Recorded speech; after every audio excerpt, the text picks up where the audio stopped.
watching ABC News. I'm Fawzia Ibrahim. The Commonwealth Bank has been accused of serious and systemic breaches of anti-money laundering and terrorism financing laws. The Australian Transactions Reports and Analysis Centre is alleging that CBA failed to comply with the law on more than 50,000 occasions.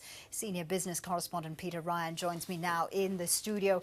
This, of course, is headlining all the news at the moment today. Just take us through how Austrek's investigation came about. Give us some background to this. Well, it's quite complex, but to bring it down into a nutshell, Austrac has been taking a very close look at the way intelligent deposit machines have been used by the Commonwealth Bank, and the CBA has been using these since about 2012. Now, these machines are used to deposit cheques and both cash. But the thing about intelligent deposit machines is that the money can be moved around very quickly. The CBA intelligent machines can be used for $20,000 in single transactions. That money can be then switched domestically or overseas. The problem for the CBA is that any cash transaction over $10,000 has to be reported to the Financial Intelligence Agency, Austrac. It appears that this hasn't happened, or it's alleged that this hasn't happened. Austrac's alleging that the CBA has failed to manage the risks of potentially breaching anti-money laundering and anti-terrorism financing laws, and so they're finding themselves in court because of the way that these intelligent deposit machines have been used or abused. Is this a case of CBA perhaps being lax in their own systems? Well, a part of the statement of claim that's been filed in the federal court today is Austrac saying that even when the CBA became suspicious that these intelligent deposit machines might have been used for the wrong reasons, namely concerns about money laundering or terrorism financing, that they failed to report this to Austrac. And this is why Austrac has taken them to court, because even though many or perhaps even most of these transactions may have been legitimate, certainly anything above $10,000 in a cash transaction does need to be reported to Austrac.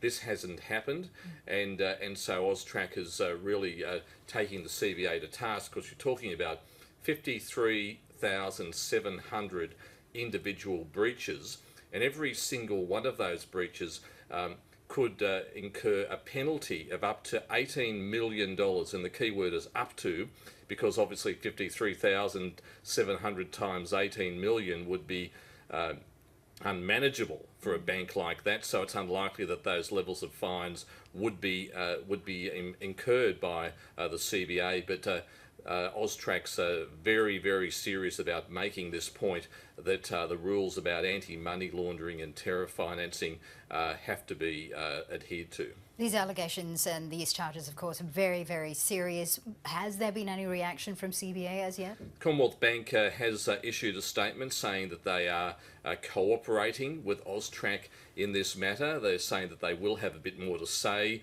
about this matter later on.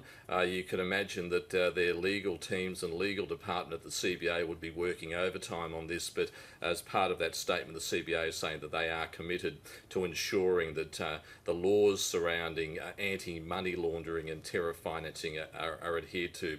This case is likely to go for a very long time, but just before I go, there was a precedent earlier this year. The gaming company Tabcorp was taken to court by Austrac on allegations that its systems within the gaming company may have been abused or used for money laundering. The federal court found in favour of Austrac, ruled against Tabcorp. Tabcorp was hit with a $45 million fine, which at the time seemed massive, but compared to potentially what the Commonwealth Bank could be facing, it could be a bit of a minnow. No doubt there'll be a lot of heads that are scratching themselves at the moment in CBA. Peter Ryan, thank you so much. The CBA issues management or spin management machine is in overdrive at the moment. People want to know how long can Ian Narev last as Chief Executive of the Commonwealth There's Bank? seriously talk about him having to go? Well, these are the questions that people in financial institutions are asking. Institutional shareholders in the CBA really want to know what's going to happen next. You have this money laundering scandal. They are allegations. People want to know what's the board, what's management going to do about it. So I put the obvious question to Ian Narev: are you going to resign, or are you going to stand aside, given the reputational damage to the bank? He says he's not going anywhere. He's staying where he is, and he plans to see this whole scandal out. Explain the magnitude of it for us.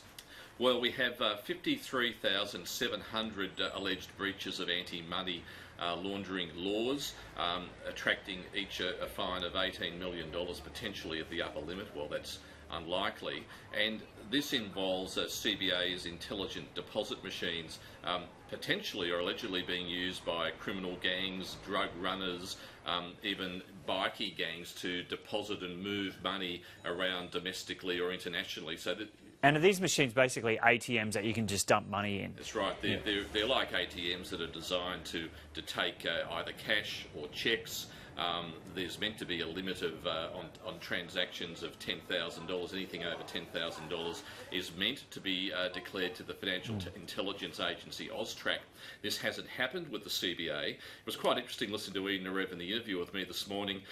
We have these almost 54,000 alleged breaches, and he's trying to talk this down, saying, well, look, it was a software coding error.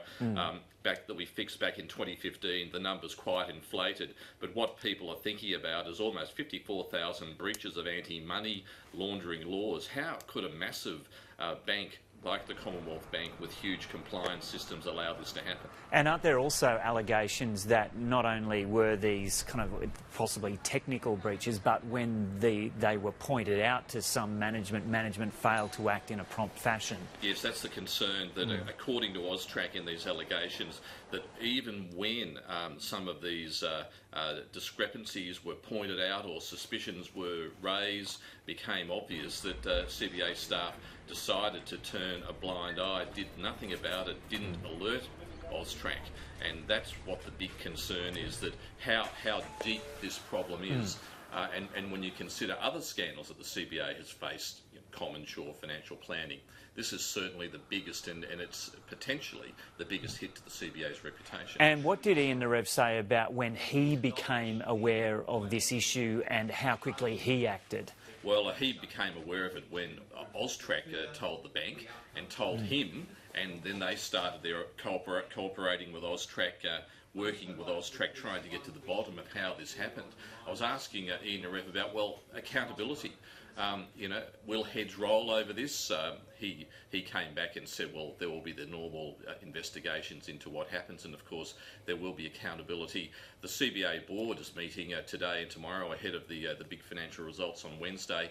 Will Ian Narev and other executives be forced to take a pay cut or be penalised over this? We won't see, but Ian Narev told me that he didn't see himself as being immune from any of this at all.